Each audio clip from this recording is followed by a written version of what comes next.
parce que vous ne pouvez pas la justifier.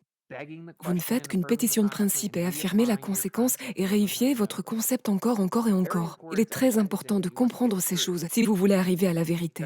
Parce que si votre position est vraie, vous devriez pouvoir la soutenir logiquement. Et ça devrait être raisonnable. Numéro 4. La charge de la preuve mal placée. C'est ne pas fournir de preuves à l'appui d'une affirmation et exiger à la place que la partie adverse prouve autre chose, souvent sans rapport avec l'affirmation initiale. C'est ce qu'on va avoir tout le temps. Je vais le relire.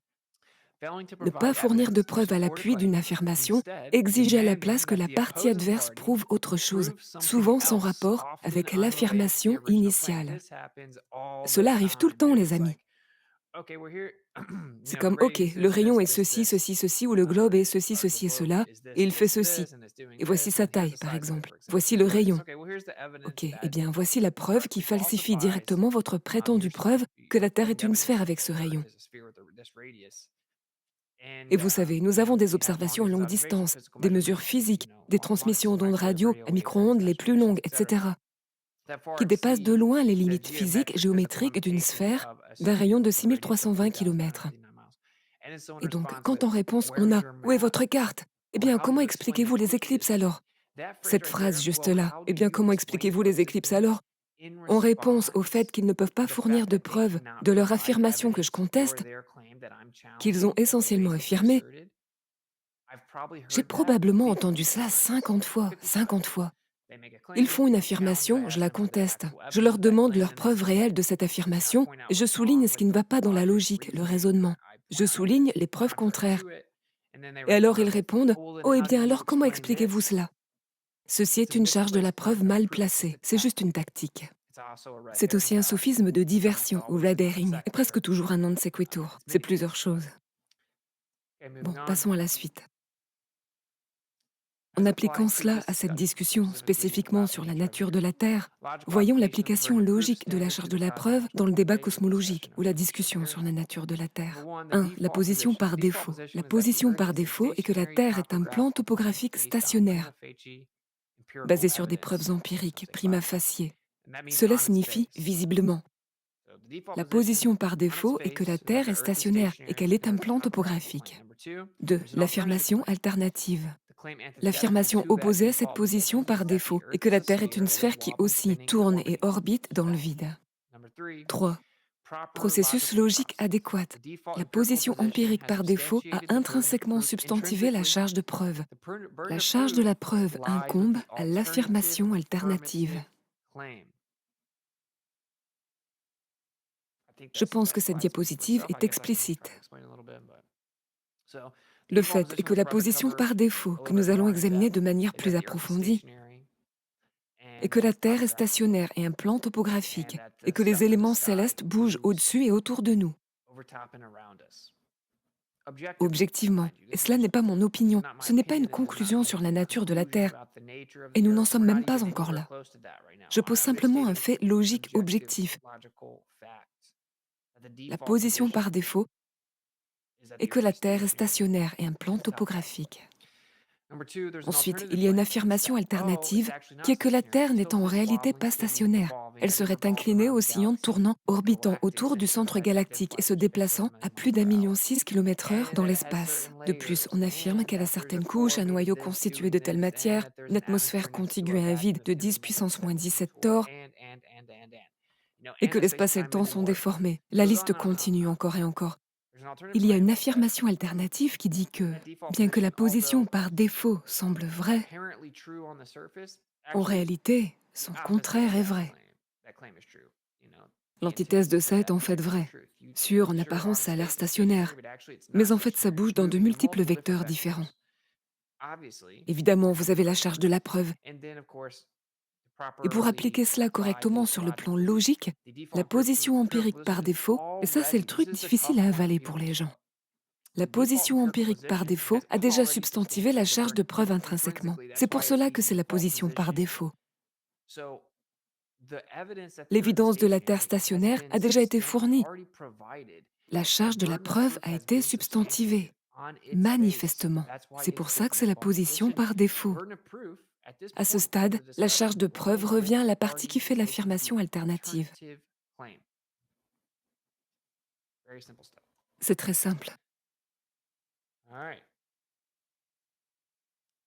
Passons donc à l'affirmation alternative. 1. On affirme spécifiquement que la Terre est sphérique avec un rayon de 6371 km. 2. Ensuite, on affirme qu'il y a un mouvement, spécifiquement que la Terre est inclinée à un angle de 23,4 degrés, aussi tourne à 1700 km/h vers l'est à l'équateur, effectue une rotation de 15 degrés par heure, orbite autour du Soleil à 666 600 miles par heure, orbite la galaxie à 830 000 km par heure et se déplace avec la galaxie dans l'espace à 2 millions de kilomètres par heure. Celles-ci sont des affirmations extraordinaires. Enfin, le vide de l'espace. On affirme également que la Terre a une atmosphère qui coexiste avec le vide spatial, mesuré à 10 puissance moins 17 torr. Vous devez prouver non seulement la possibilité de cela, mais que cela est effectivement le cas. C'est un autre point majeur à souligner ici. Les gens pensent que cette preuve de concept équivaut à la vérité. C'est comme si vous pouviez prouver que dans le concept, dans la prémisse seule, quelque chose pourrait être vrai. C'est un peu comme un appel à la possibilité, en fait. Mais c'est un peu plus nuancé. Les gens pensent que la preuve de concept signifie que leur point de vue est vrai. Et c'est tout ce que vous aurez avec les globers, les gens qui généralement défendent le globe. Ils vont vous expliquer que leur idée revendiquée est techniquement possible. Ils vous diront des choses comme: montez dans un manège, faites un tour et faites-le tourner une fois par jour. Pensez à la lenteur à laquelle vous allez. Pensez-vous que vous seriez capable de dire que vous bougez? Perso, moi je pense que oui, en se basant sur les instruments et d'autres mesures. Nous serions capables de le détecter. Mais peu importe, disons que la réponse était non. Qu'on ne serait pas capable de détecter le mouvement, mais en fait c'est faux. On a des mesures hautement précises et on aurait bien de différents effets si c'était vrai. Il existe de nombreux tests différents qui prouvent que ce n'est pas vrai, mais nous y reviendrons plus tard dans la série. Mais le fait est que, disons que vous aviez raison et que la réponse était non. Cela ne veut pas dire que la Terre bouge. Le fait que vous puissiez dire « Oh, c'est possible en principe, en théorie, que la Terre puisse se déplacer si lentement et être si grosse », et vous ne le sauriez pas. Alors, ça veut dire qu'elle bouge. C'est comme ça que les gens pensent. Et ce n'est pas du tout le cas. Ceci est ridicule. Pensez à quel point cela vole à ras des pâquerettes. Alors, évidemment, si vous ne pouvez même pas montrer que c'est physiquement possible, vous n'avez absolument pas à faire ce genre d'affirmation. Ok, continuons. Attendez, la Terre plane n'aurait-elle donc pas une charge de la preuve? Et la réponse est oui. L'affirmation positive selon laquelle la Terre est un plan topographique stationnaire nécessite une charge de la preuve. Chaque aspect de cette affirmation nécessite une justification logique.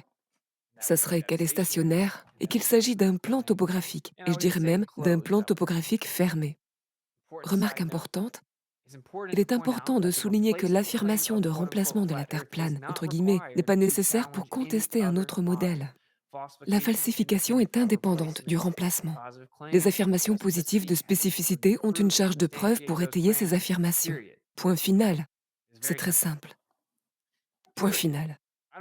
Je n'ai même pas besoin de dire que c'est plan. Je n'ai pas besoin de dire quoi que ce soit pour contester votre affirmation ou même la falsifier. Je n'ai pas besoin de prétendre que c'est topographique stationnaire. Je n'ai pas besoin de faire quoi que ce soit. Ce n'est pas comme ça que ça marche. Et ce concept est tellement rejeté dans cette conversation. Mais dans la vraie vie, les gens ne rejetteraient jamais un tel concept. Encore une fois, on va utiliser l'analogie de l'adoption. Quelle personne sensée dirait « Je vais continuer à croire que ce sont tes parents biologiques, même si tu as des preuves directes qui contredisent cette hypothèse, jusqu'à ce que tu puisses remplacer l'idée que je me fais qu'ils sont tes parents biologiques par une autre paire de parents. » Je penserais que tu es fou, d'accord? Bizarrement, dans cette conversation, ce n'est pas insensé, ce n'est pas complètement fallacieux. Très bien. Donc, la position par défaut. Voici quelques exemples de justification de la position par défaut. Les réflexions spéculaires. Nous avons donc ici des réflexions de la surface de l'eau. Nous avons une surface d'eau lisse, puis nous avons une surface d'eau ondulée. Et au fait, ce sont des ondulations minimes. Regardez à quel point cela déforme l'image. Vous ne pouvez même pas obtenir un reflet spéculaire sur un plan d'eau où il y a à peine des ondulations et des vagues. Est-ce qu'on peut appeler ça des vagues? Non, c'est ondulé. Donc vous voyez que la surface de l'eau est lisse. Et vous voyez que l'eau est ondulée, d'accord? Alors, quand nous disons lisse, c'est spécifiquement qu'elle est plane. Et donc ici, nous avons des réflexions spéculaires en haut à gauche. Et puis, en raison de toute concavité ou convexité dans cette image suivante, en haut à gauche, vous voyez la réflexion diffuse. Donc on a une réflexion spéculaire ou une réflexion diffuse. Évidemment, parce que vous avez l'angle d'incidence et l'angle de réflexion, des angles de réflexion égaux vous donnent une réflexion spéculaire. Si la surface n'est pas lisse, si elle n'est pas horizontale et plane, alors vous obtenez une réflexion diffuse. Vous pouvez regarder, il y a d'autres exemples là. J'en ai bien plus et on abordera ça à l'avenir. Mais encore une fois, pour avoir réellement une réflexion spéculaire, il faut des angles de réflexion égaux. Il faut une surface horizontale.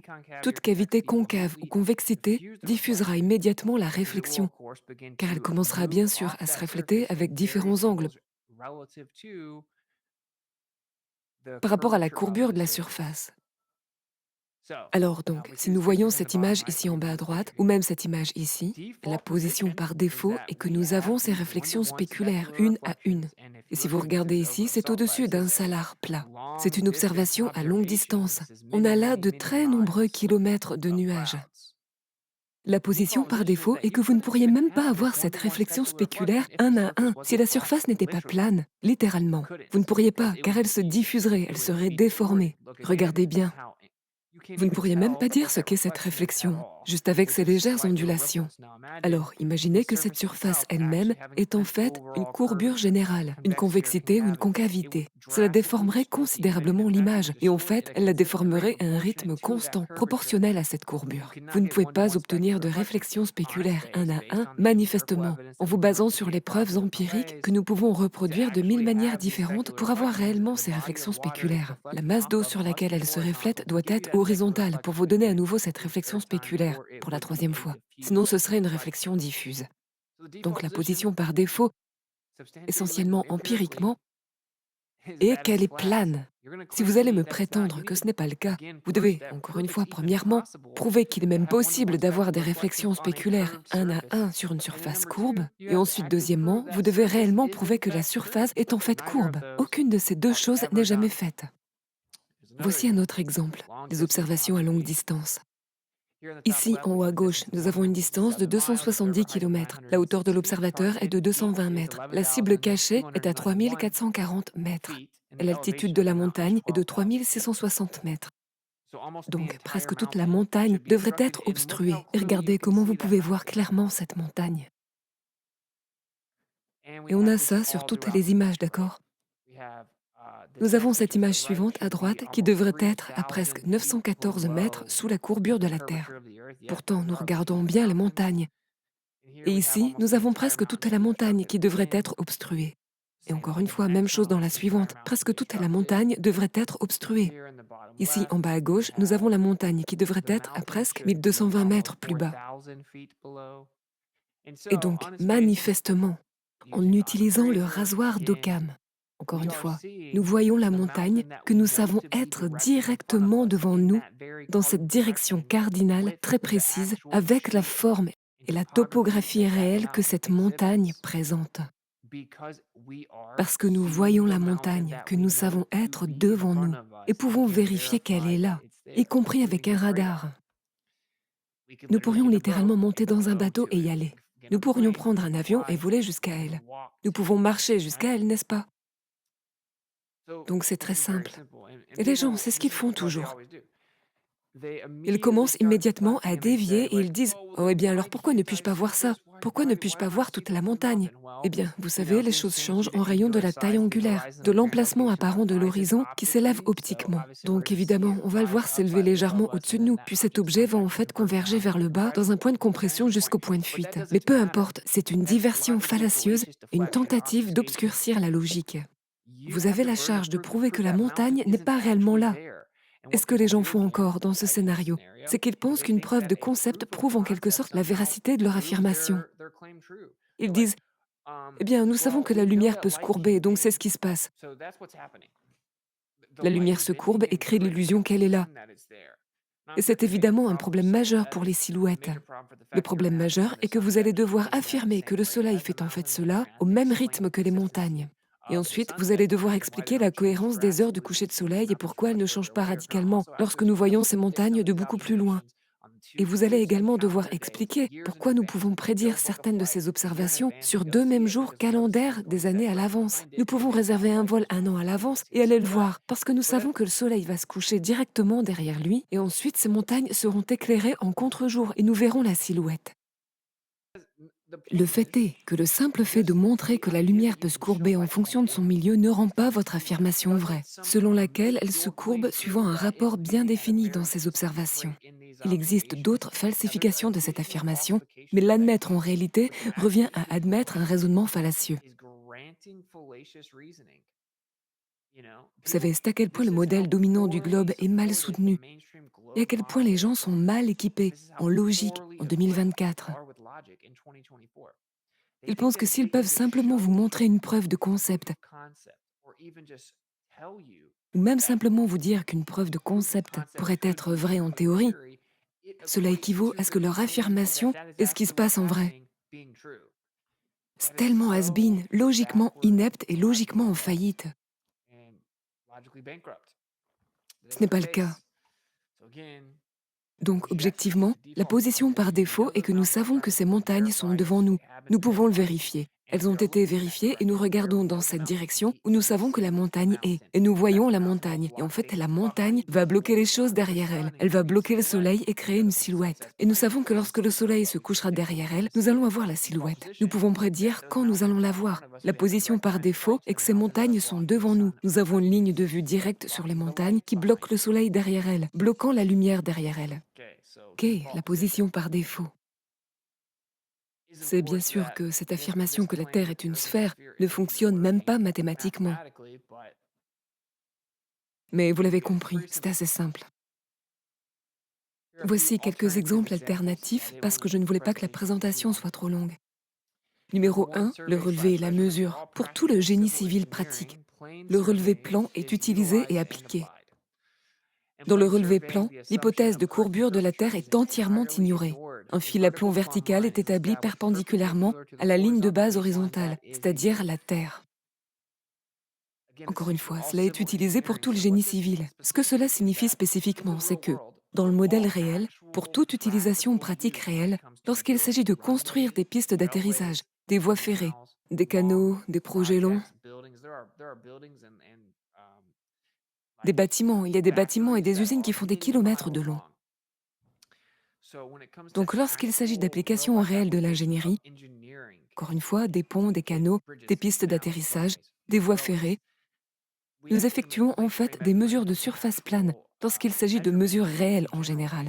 La façon dont nous établissons l'élévation est par rapport à cette ligne de base horizontale, le fil à plomb vertical perpendiculaire à cette ligne de base horizontale. Et nous mesurons et nous combinons des segments de ligne horizontale droite pour réaliser le bâtiment.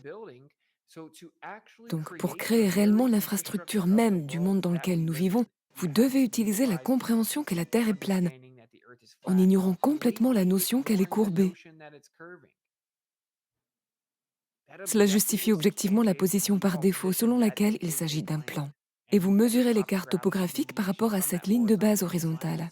Et c'est exactement pour cela que nous utilisons des tables de levée depuis de nombreux siècles, ou pour sûr au moins depuis de nombreuses décennies, pour obtenir des écarts topographiques. Ok, numéro 2. Le référentiel du laboratoire. Toute la physique est réalisée en utilisant un référentiel de laboratoire stationnaire, qui est la Terre. Le référentiel inertiel du laboratoire, c'est-à-dire non changeant, est une condition préalable pour toute la physique. Pour simplifier, dans toute la physique, dans tous les tests en laboratoire, et en physique en général, nous utilisons la Terre comme si elle était complètement stationnaire. C'est la condition préalable à toute la physique, à toutes les expériences, à tous les tests, littéralement. C'est une Terre stationnaire et nous mesurons ensuite par rapport à cette mesure, par rapport à cela. Nous développons des technologies entières basées sur ce référentiel de laboratoire inertiel. C'est un environnement requis. Si vous ne le faites pas, rien ne fonctionnera. Vous devez traiter la Terre comme stationnaire pour toute la physique. Toute la physique. Je pense qu'il manque une page en fait ici.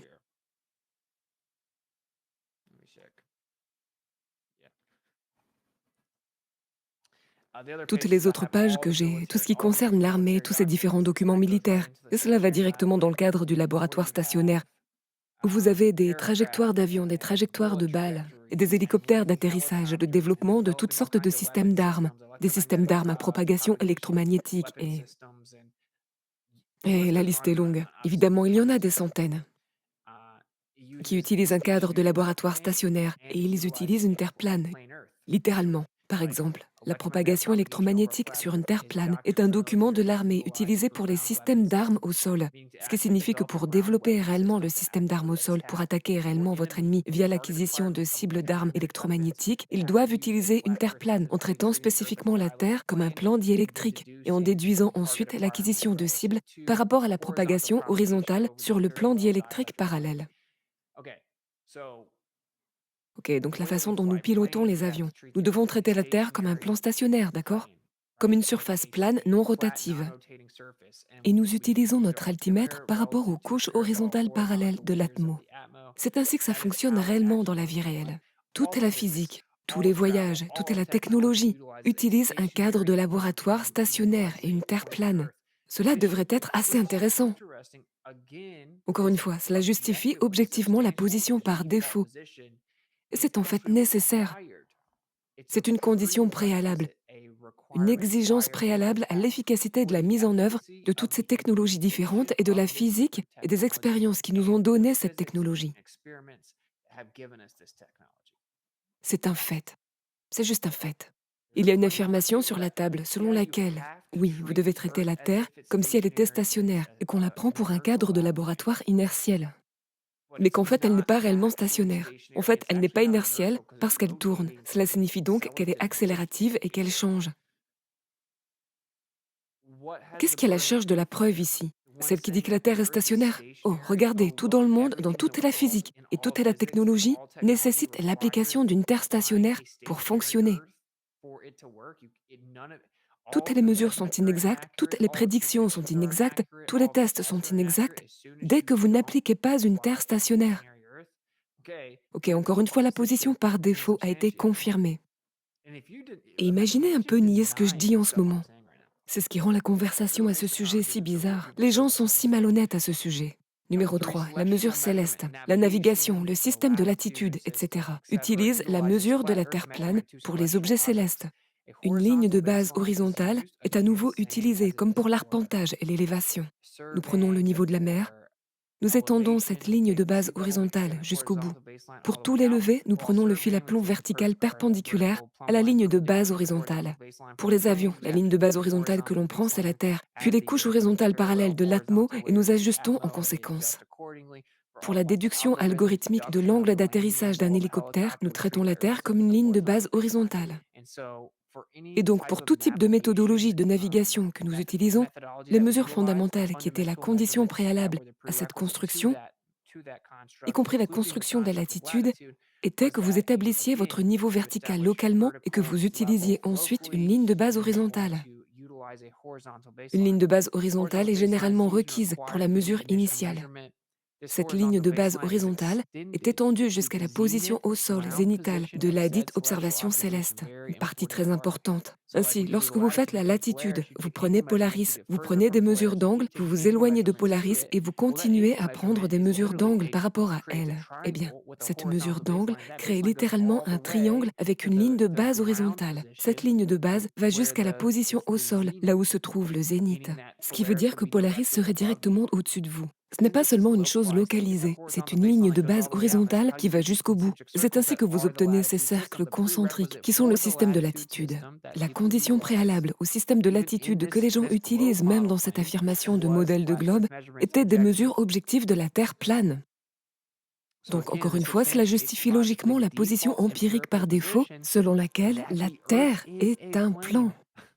C'est ainsi que nous obtenons également l'élévation. Nous étendons la ligne de base horizontale au niveau de la mer jusqu'à l'intérieur d'un continent. Par exemple, nous mesurons une distance verticale au-dessus de cette ligne de base horizontale. Elle est perpendiculaire à cette ligne de base. C'est ainsi que nous obtenons l'élévation.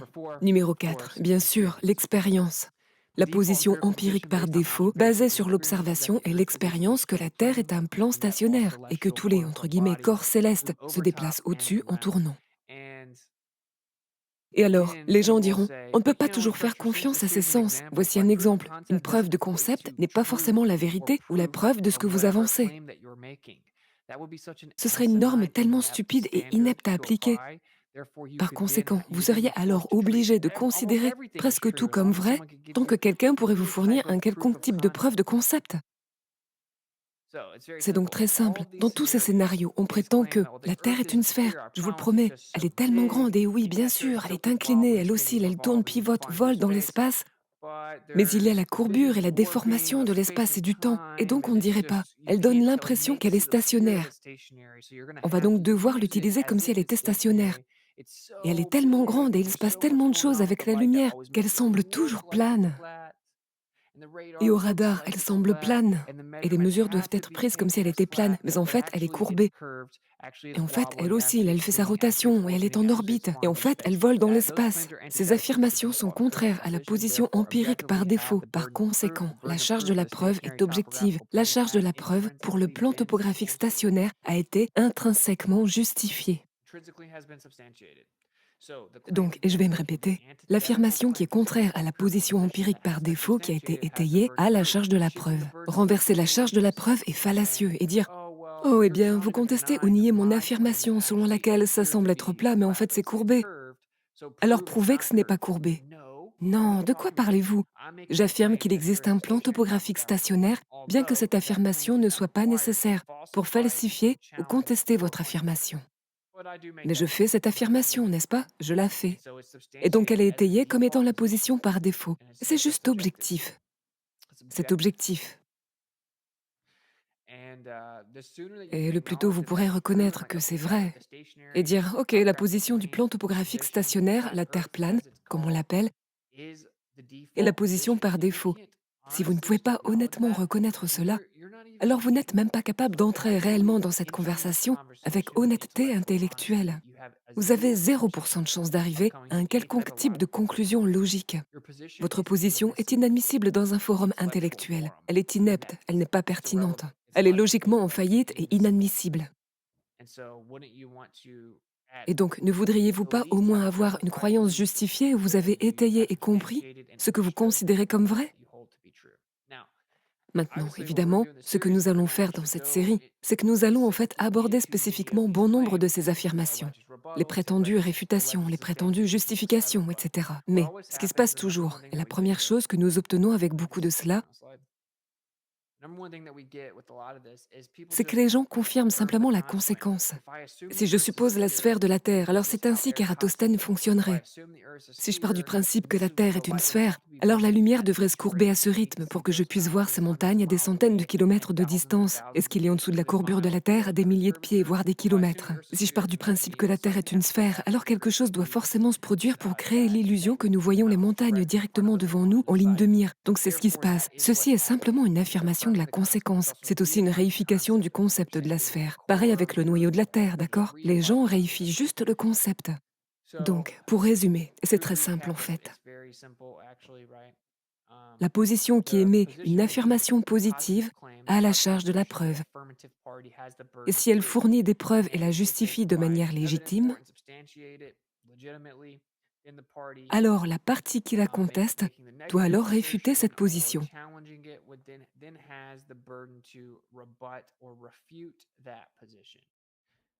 C'est comme ça que ça marche. Et ce n'est pas beaucoup plus compliqué que ça.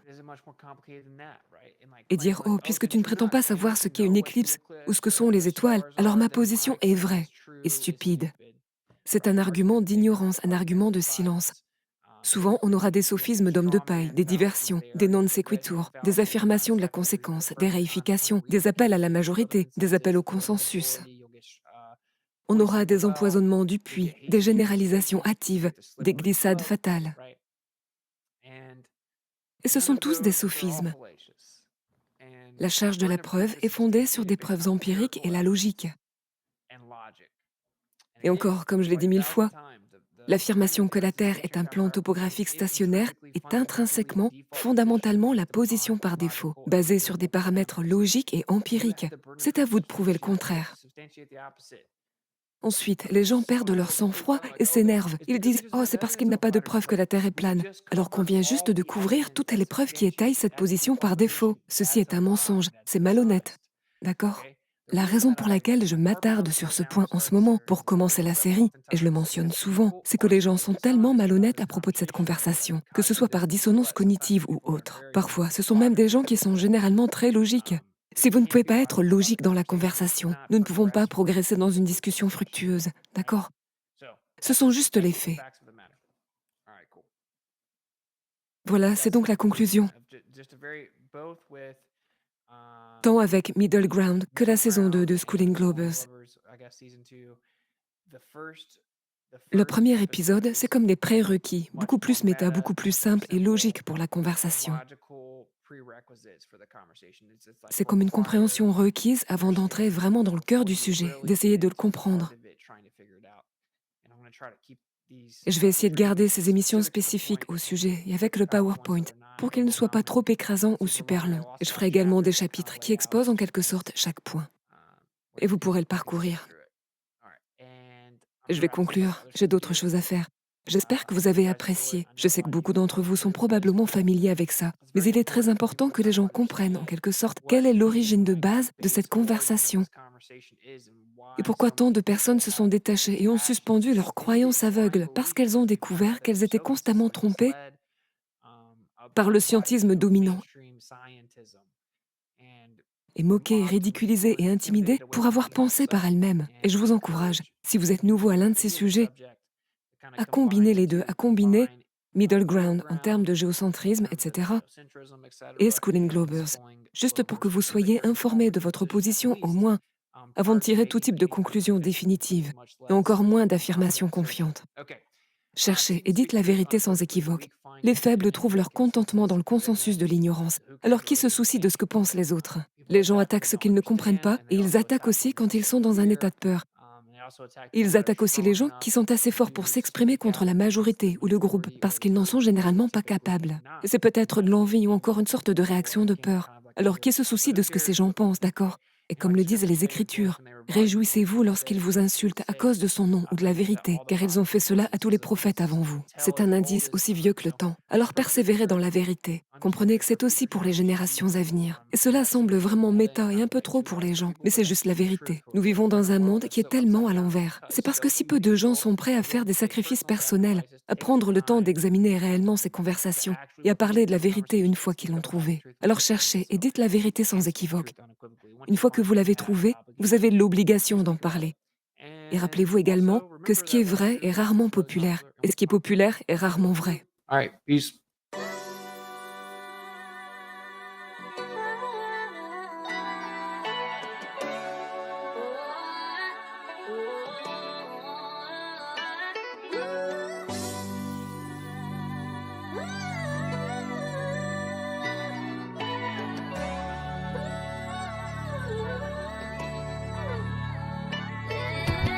Days after days, pseudoscience just a big charade, making theories they just can't explain. I'm philosophically biased.